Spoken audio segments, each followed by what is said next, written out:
आज 15वां दिन। गुरुजी आगे कहते हैं, आज का युद्ध दोनों ओर की सेनाओं के लिए महत्वपूर्ण था। सभी को यह महसूस हो रहा था कि आज का युद्ध निर्णायक युद्ध होगा। बहुरूपिणी विद्या से युक्त चक्रधारी दशानन की जीत में अब किसी को संदेह नहीं रहा था। वानरवंशी सेना ने सोच लिया था कि अब अगला सूर्योदय हम नहीं देख सकेंगे, और राक्षसवंशी सेना ने तो अपने आप को जीता हुआ ही मान लिया था। युद्ध में जाने से पूर्व दशानन सीता से मिलने के लिए गए तो पति व देवर के जीवन के बारे में सशंकित सीता दशानन से बोली कि आपके प्रचंड बल का कोई मुकाबला नहीं है, अतः जब राम तुम्हारे सामने आए तो उन्हें मारने के पूर्व मेरा संदेश अवश्य कहना कि भामंडल की बहन सीता मात्र तुम्हारे दर्शन तक ही जीवित है। इतना कहते कहते सीता बेहोश हो गई। सीता की यह दशा देखकर दशानन बहुत दुखी हुए। उनका हृदय परिवर्तित हो गया। वे विचारने लगे कि मैंने ऐसे स्नेहवान युगल का विछोड़ किया, मुझे धिक्कार है। यह तो केवल राम में ही अनुरागिनी है। अब तक यह मुझे अच्छी लगती थी, पर परासक्त हृदय होने से अब यह मुझे विष तुल्य लग रही है। पर अब मैं क्या करूं? यदि दयावश इसे राम के पास भेजता हूं तो लोग मुझे असमर्थ समझेंगे। यदि युद्ध करता हूं तो व्यर्थ में ही महाहिंसा होगी। अंत में उन्होंने निर्णय लिया कि न्याय मार्गी राम लक्ष्मण को जीवित ही पकड़ूं और उन्हें धनादि सहित सीता वापिस करूं तो मेरी कीर्ति होगी। पर सुग्रीवादी वानरवंशियों को नहीं छोड़ूंगा, वे अन्याय मार्गी हैं। मैं पृथ्वी तल के सभी क्षुद्र भूमि गोचरियों को हटाकर प्रशंसनीय विद्याधरों को बसाऊंगा, ताकि सभी तीर्थंकर चक्रवर्ती नारायण बलभद्र हमारे जैसे इसी वंश में जन्म लें। दशानन के अंतरतम से अपरिचित मंदोदरी उन्हें सीता से विरक्त करने के लिए प्रयत्नशील थी। मंत्रियों से मंत्रणा कर वह युद्ध के लिए उद्यत पति के पास गई। सीता से विरक्त हुए दशानन का हृदय मंदोदरी को देखकर अनुराग से भर गया। पति को प्रसन्न चित्त देखकर मंदोदरी ने समुचित मौका समझकर कहा कि हे स्वामी, आप उस भूमि गोचरी स्त्री में क्यों आसक्त हैं? क्या वह मुझसे भी अधिक सुंदर है? आप कहो मैं वैसा में अपना रूप बना लूं।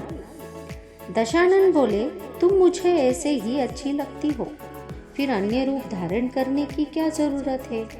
तुम्हारे रहते मुझे अन्य स्त्रियों से कुछ मतलब नहीं है। पति के अनुकूल वाणी सुनकर मंदोदरी ने तुरंत कहा कि मैं अभी सीता वापिस करके भानुकर्ण, इंद्रजीत, मेघनाथ को छुड़ाकर लाती हूँ। इतना सुनते ही दशानन भड़क उठे।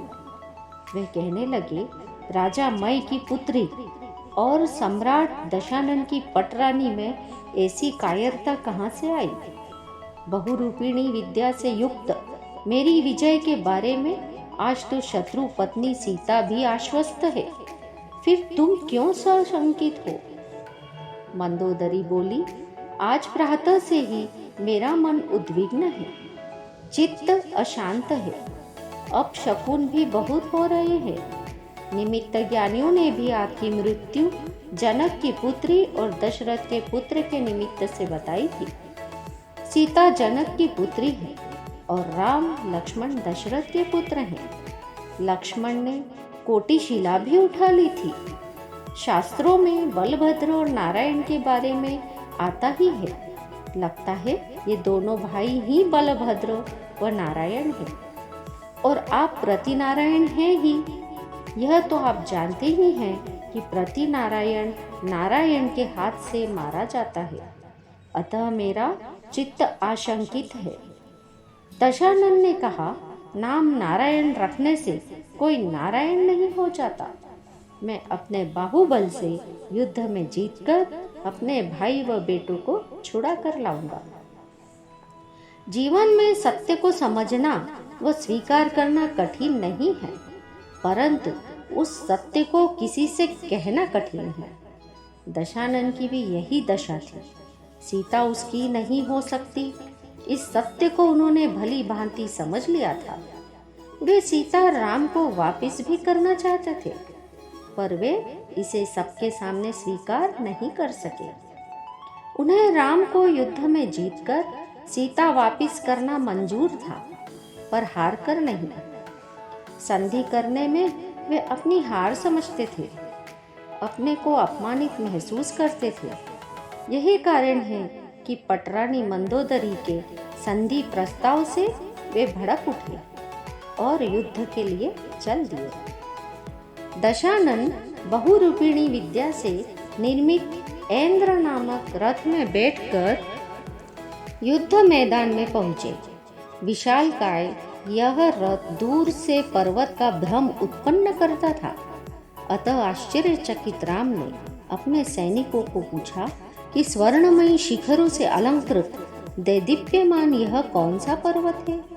जाम्बुनद ने कहा, स्वामी, यह पर्वत नहीं अपितु बहुरूपिणी विद्या से बनाया गया रथ है, जो अनेकों की मृत्यु का कारण है। अपनी सेना को भयभीत देखकर लक्ष्मण अपने रथ पर बैठकर दशानन की ओर बढ़े। राजा मय से हनुमान युद्ध करने लगे और शीघ्र ही हनुमान के प्रहारों से राजा मय रथ रहित हो गए।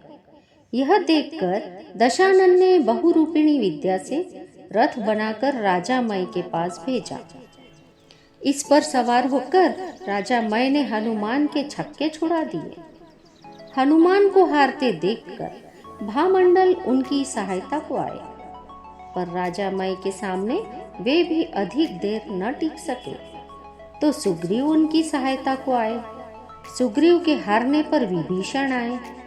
विभीषण पर भी अब राजा मय भारी पड़ने लगे, तो स्वयं राम आगे बढ़े। राम के बाणों से राजा मय को हारते देखकर दशानन उनकी सहायता को आगे बढ़ने लगे, तो लक्ष्मण ने उन्हें बीच में ही रोकते हुए कहा, ओ विद्याधर, कहाँ जा रहे हो? मेरा आज तुमसे सामना हुआ है। चोर, पापी, तू अब कहाँ जा रहा है? यदि साहस है तो मुझसे युद्ध कर। दशानन ने क्रोधित होकर लक्ष्मण पर आग्नेय अस्त्र छोड़ा। लक्ष्मण ने वरुणास्त्र द्वारा बीच में ही रोक दिया। लक्ष्मण ने दशानन पर पाप बाण चलाया, जिसे दशानन ने धर्म बाण से रोका। इस प्रकार लक्ष्मण ने दशानन पर मेघ बाण, ईंधन बाण, तिमिर बाण, नाग बाण और सर्प बाण चलाए, जिनको दशानन ने पवन बाण, अग्नि बाण, सूर्य बाण, वरुण बाण और मयूर बाण से रोक दिया। इसी प्रकार दशानन ने भी लक्ष्मण पर विभिन्न अस्त्र छोड़े, जिन्हें लक्ष्मण ने रोक लिए। पर जब दशानन ने लक्ष्मण पर विघ्न बाण चलाया, तो उसका काट सिद्ध बाण लक्ष्मण को याद नहीं आना। अतः लक्ष्मण वज्र, दंड आदि अनेकों शस्त्रों से युद्ध करने लगे। इस प्रकार 10 दिन तक दोनों में घमासान युद्ध होता रहा। दशानन व लक्ष्मण के इस युद्ध को चंद्रवर्धन नामक विद्याधर की 8 पुत्रियां विमान में बैठी आसमान से देख रही थी। लक्ष्मण से विवाह की इच्छुक वे आपस में बातचीत कर रही थी, जिससे लक्ष्मण का ध्यान ऊपर गया। लक्ष्मण को अपनी ओर उन्मुख देखकर वे बोली, हे स्वामी, आपका काम सर्वथा सिद्ध हो। यह सुनकर लक्ष्मण को विघ्न बाण का काट सिद्ध बाण याद आ गया, जिसे चलाकर वे बड़ी तेजी से दशानन से युद्ध करने लगे। दशानन बहुरूपिणी विद्या से अपने अनेकों सिर बनाता जाता। लक्ष्मण अपने बाणों से उन्हें काटते जाते। इस प्रकार बहुरूपिणी विद्या के बल से दशानन ने लक्ष्मण के साथ महायुद्ध किया, पर लक्ष्मण को उन सब का निराकरण करते देखकर और अन्य अस्त्र शस्त्रों से लक्ष्मण का काबू में न पाकर दशानन ने चक्र रत्न का चिंतन किया। सूर्य के भी तेज को धूमिल करने वाले उस चक्र रत्न को जब दशानन ने लक्ष्मण पर चलाया तो राम, सुग्रीव, भामंडल, विभीषण, हनुमान आदि सभी योद्धा क्रमशः वज्रावर्त धनुष, हल, गदा, तलवार, त्रिशूल, उल्का आदि अपने अपने अस्त्र लेकर चक्र को रोकने का प्रयास करने लगे, पर कोई उसमें सफल नहीं हुआ। यह चक्र सीधा लक्ष्मण की ओर बढ़ता चला गया और उनकी 3 प्रदक्षिणा देकर उनके हाथ में आकर रुक गया। लक्ष्मण के हाथ में चक्र रत्न देखकर सुग्रीव आदि सभी अत्यंत प्रसन्न हुए। लक्ष्मण की तरफ से निश्चिंत राम ने राजा मय को शीघ्र ही पकड़ लिया। दशानन मन में विचार करते हैं कि अनंतवीर केवली ने सत्य ही कहा था। यह लक्ष्मण 8वां नारायण है, जिसका छत्र देखकर विद्याधर राजा भयभीत हो जाते थे। 3 खंड की पृथ्वी दासी के समान जिसकी आज्ञाकारिणी थी, वही मैं आज एक भूमि गोचरी से पराजित होकर कैसे जी सकता हूँ। यह राज्य लक्ष्मी चंचल है, विनाशिक है। मैंने व्यर्थ ही मोहवश इसकी रक्षा में अपना समय बर्बाद किया।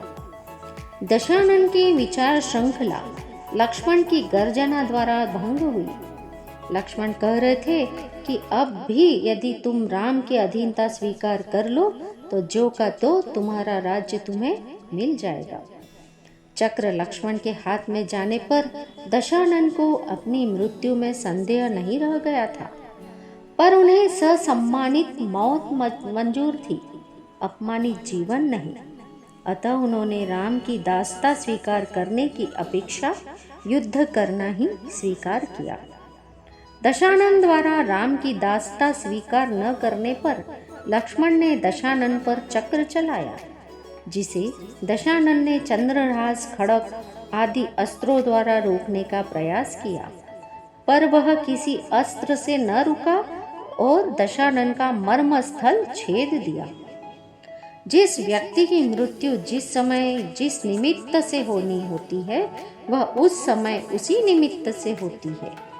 मृत्यु अपने विपत्ति रूपी हाथ फैलाकर किसी न किसी बहाने अपने शिकार को पकड़ ही लेती है। शत्रु के नाश के लिए प्राप्त की गई श्रम साध्य शक्तियां भी समय आने पर स्वयं के ही विनाश का कारण बन जाती है।